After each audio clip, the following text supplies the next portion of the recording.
байгууллагаас 5 дугаар сарын байдлаар гаргасан тоо мэдээ. Иргэний улсын мөртгөлийн чиглэлээр 11,646, эд хөрөнгийн улсын мөртгөлийн чиглэлээр 4,064, хуулийн этгээдийн улсын мөртгөлийн чиглэлээр 938 иргэн хуулийн этгээдэд мөртгөлийн үйлчилгээ үзүүлсэн байна.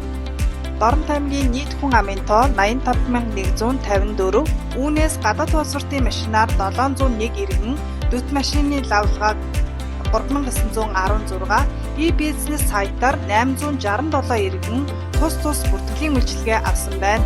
Иргэний улсын бүртгэлийн чиглэлээр төрсний бүртгэл 495, гэрлэлтийн бүртгэл 120, нас барсны бүртгэл 208, үндэсний энгийн гадаад паспорт 2402, иргэний цахим үнэлэг 1830-ыг бүртгэсэн бол эд хөрөнгийн улсын бүртгэлийн чиглэлээр төрөө сувчилсан үнэгүй газар 237, хувийн сууц 56, шинээр бүртгэсэн орон сууц 207, төрөө сувчилсан үнэгүй орон сууц 4, үйлчилгээний зориулалттай байр 56, өмчлөг бэрхшээлжиг 1039, лавлгаа хуулбар 334, барьцааны гэрээ 2131-ийг бүртгэсэн байна.